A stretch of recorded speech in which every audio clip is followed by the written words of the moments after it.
Selamat pagi, siang, sore, atau malam teman-teman. Jadi untuk kesempatan kali ini saya akan menjelaskan terkait dengan uh, struktur budaya dan perkembangan organisasi atau organizational development.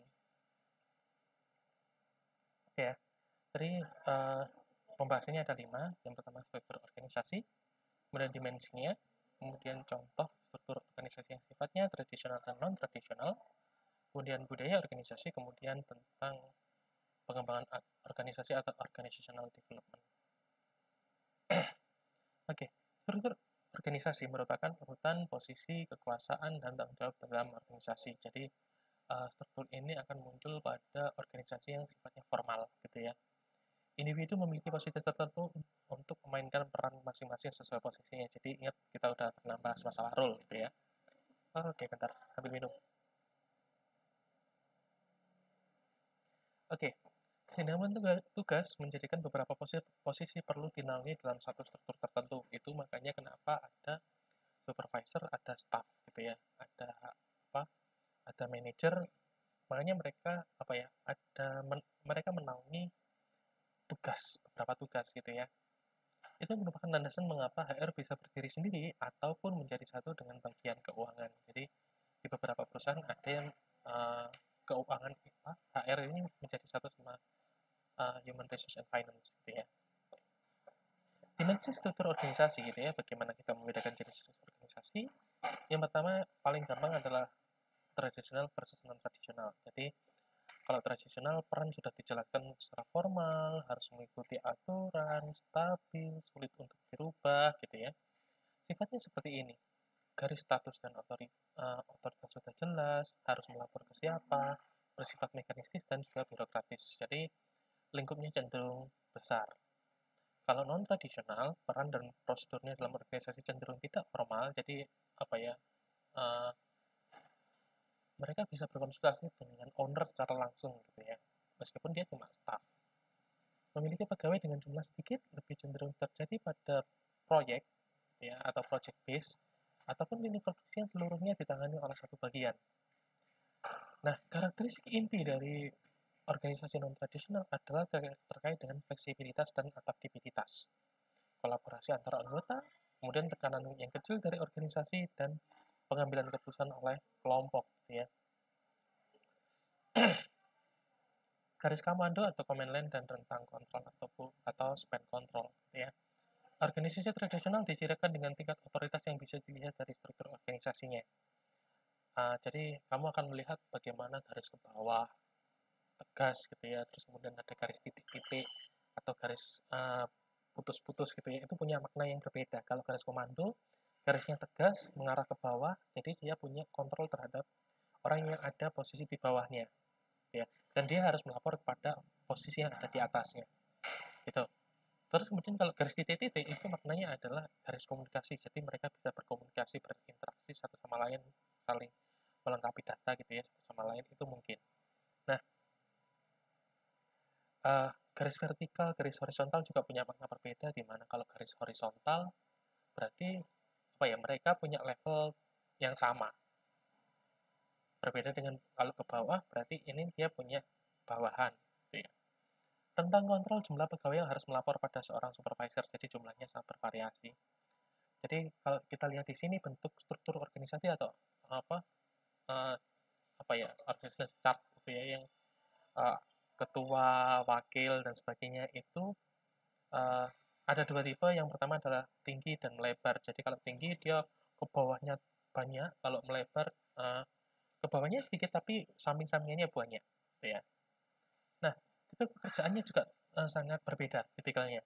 Kalau organization chart yang sifatnya lebar itu lebih cocok pada pekerjaan yang sifatnya rutin, berulang dan perlu pengawasan yang minimal. Sedangkan kalau yang bawah ke bawah banget, panjang ke bawah itu lebih ke arah pekerjaan yang memiliki banyak tujuan dan membutuhkan orang yang mampu mengatur untuk mencapai tujuan bersama. Jadi tujuan perusahaan. Jadi kontrolnya sangat kuat. Ya. Pastinya dua jenis ini punya keuntungan dan kerugiannya masing-masing gitu ya. Kalau kelebihannya, kalau yang tinggi, kesempatan promosi tinggi karena apa ya, kamu masih bisa mengisi pos-pos yang ada di atasmu. Kalau kamu anak baru ya kamu bisa mengisi supervisor. Supervisor bisa koordinator, supervisor, apa, manager misalkan. Nah, ini kan masih bisa nih, banyak jenjangnya. Kalau misalkan eh, HR, staf HR, terus kemudian atasnya langsung eh, apa, manajer HR misalkan, ya berarti kesempatan promosinya kecil. Nah, ini kayak apa ya, saling masing-masing itu jadi kelebihan satu pihak itu jadi kekurangan di pihak yang lain gitu ya. Nah, karena dia apa ya, eh,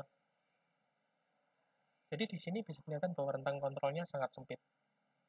Kekurangannya merasa berjarak karena saking jauhnya ke bawah gitu ya, maka apa ya, merasa ada jarak dengan posisi-posisi di atasnya.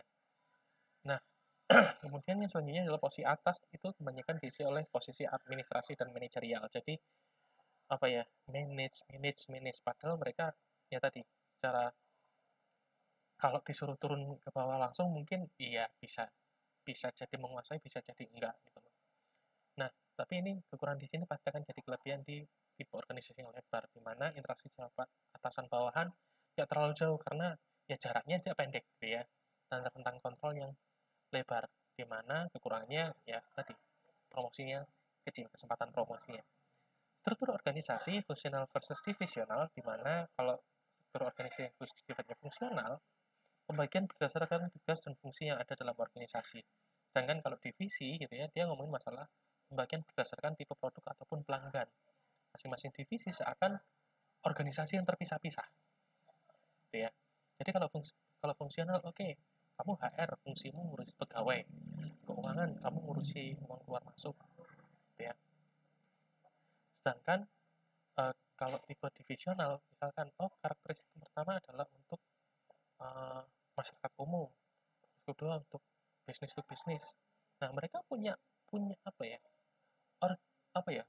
Divisi bisnis sama divisi umum ini jadi seakan-akan dua dua organisasi yang berbeda, padahal mereka ada di satu induk. Kasarnya seperti itu.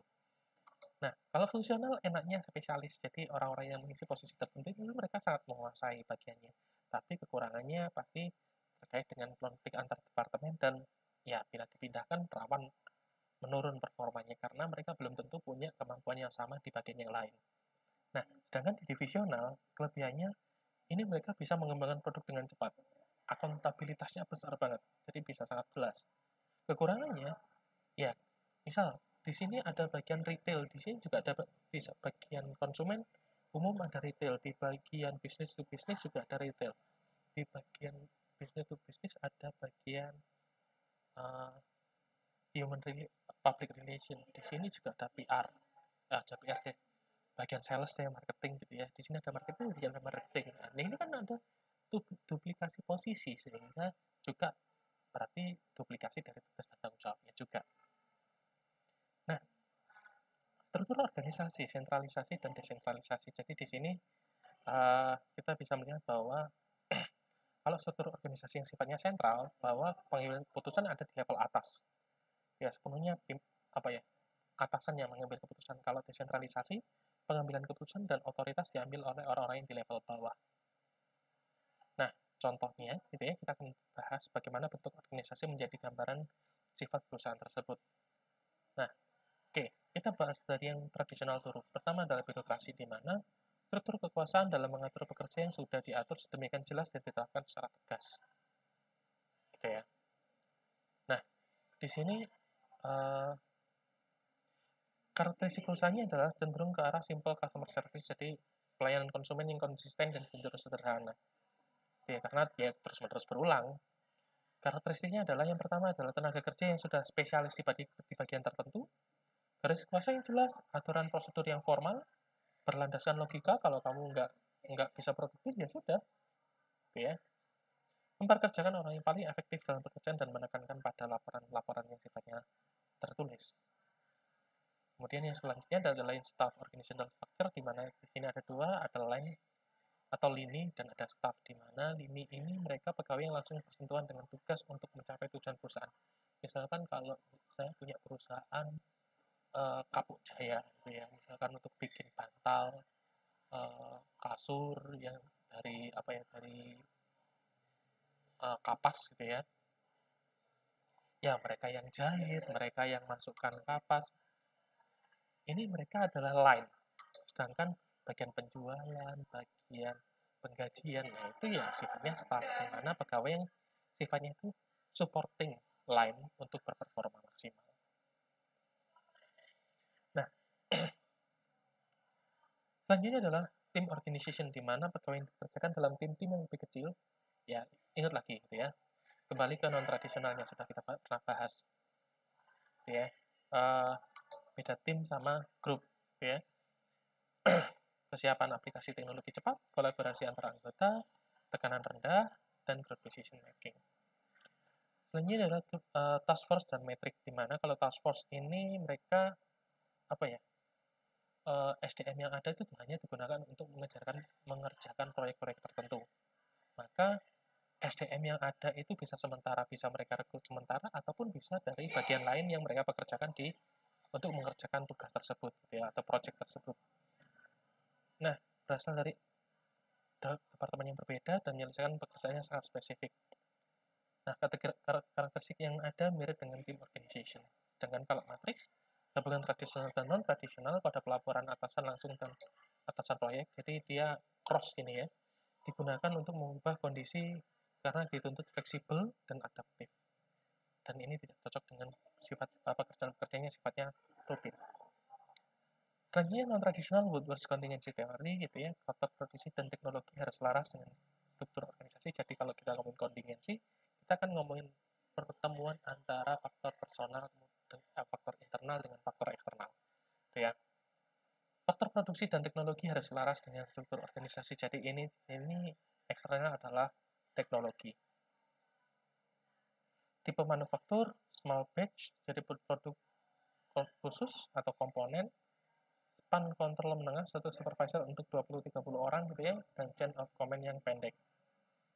Mass production, produksi untuk satu produk utuh, span kontrol besar, jadi orang yang di handle banyak, chain of command agak panjang, jadi garis koordinasinya agak panjang, dan beberapa level hierarki dalam organisasi. Sedangkan yang terakhir, continuous process production, jadi ini terus-menerus berproduksi, di mana rentang span kontrol yang kecil gitu ya, jadi orang yang diawasi kecil sedikit, tapi karena kecil otomatis dia akan banyak bawah ya, maka chain comment-nya akan sangat panjang ya. Dan ini kurangnya ya dia hanya bisa melihat di manufaktur.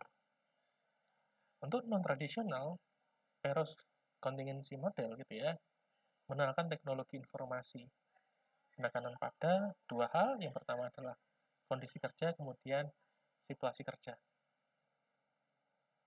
ya, yang exceptional work situation, kondisi kerjaan terduga atau tidak, dengan analisa work task, pekerjaannya sederhana atau tidak, gitu ya. Turun jadi 4, penggunaan teknologi dalam pekerjaan. Yang pertama rutin, pekerjaannya konstan dan kondisinya terduga, gitu ya. Jadi AWT-nya sederhana, EWS-nya bisa diduga semua, gitu ya. Jadi jelas, jadi ya tiap hari akan saya melakukan seperti ini nih. Engineering pekerjaan konstan tapi kondisi bisa jadi tidak terduga, gitu ya. Jadi exceptional work situation bisa jadi terjadi. Terus craft, pekerjaan tidak konstan tapi kondisi bisa diduga. Jadi ini berkebalikan ya, kalau engineering exceptional, kalau yang ini unanalyzable, jadi tidak bisa dianalisis. Sedangkan yang terakhir adalah non-rutin, nggak jelas dua-duanya nih, gitu ya. Kekurangan dari teori ini adalah, atau model ini adalah tidak mampu menjelaskan terkait dengan faktor eksternal perusahaan. Nah, di sini nih, selain mempertimbangkan teknologi, mereka kan juga mempertimbangkan faktor eksternal. Contohnya kekuatan ekonomi, kompetitor, kebutuhan konsumen, ketersediaan bahan baku, ketersediaan tenaga kerja, dan kebijakan pemerintah. Nah, struktur organisasi harus sesuai dengan kondisi perubahan lingkungannya itu sendiri. Yang pertama ada differentiation sama integration. Differentiation ini gitu, adalah kompleksitas struktur organisasi yang dilihat dari jumlah unit, orientasi manajer, dan tujuan masing-masing anggota. Sedangkan integration, jumlah dan kualitas kolaborasi antar divisi dalam organisasi. Jadi misalnya differentiation tinggi, integrasinya rendah, berarti pihak pekerjanya cenderung teratur, rutinitas gitu ya. Kompleks enggak, ya gitu-gitu aja. dan nggak butuh kolaborasi antar divisi gitu. Nah, budaya organisasi, shared values, beliefs, assumption, and pattern of behavior within an organization. Sumbernya beraneka ragam, bisa pengalaman, sejarah, mitos, gitu ya, keyakinan, dan sebagainya yang dimiliki oleh owner, itu bisa jadi budaya organisasi yang dipegang oleh perusahaan. Perbedaan pengaruh dan, oh ya, yang kedua adalah berbeda antara satu perusahaan dengan perusahaan lain terkait dengan pengaruh dan kekuatan budaya organisasi. Terus kemudian yang ketiga adalah memengaruhi proses organisasi mulai rekrutmen hingga pelatihan. Terus yang terakhir adalah memberikan tuntunan bagaimana harus bersikap dan berperilaku dalam organisasi. Ini semacam apa ya? Budaya organisasi itu semacam norm terkait pekerjaan, tapi yang apa?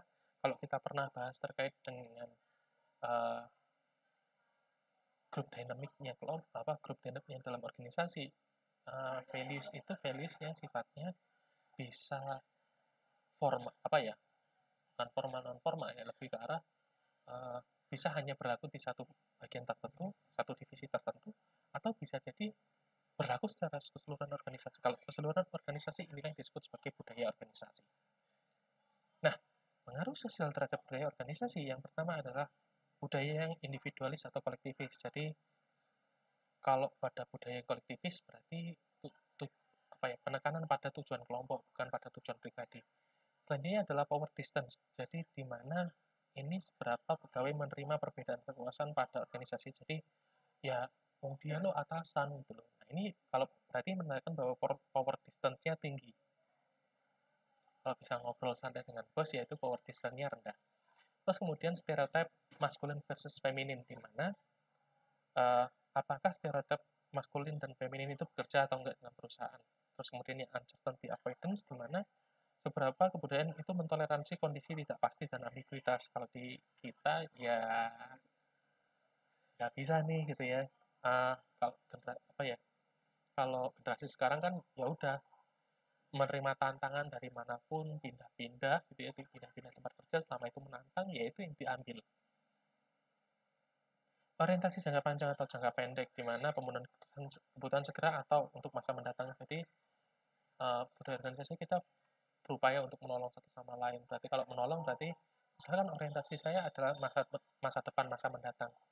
Misalkan saya mau menolong orang lain gitu ya, tanpa dibayar sekalipun, berarti orientasinya jangka panjang bahwa oh iya nanti saya pengen ditolong balik gitu loh, mengharapkan reciprocity, mengharapkan timbal balik gitu ya.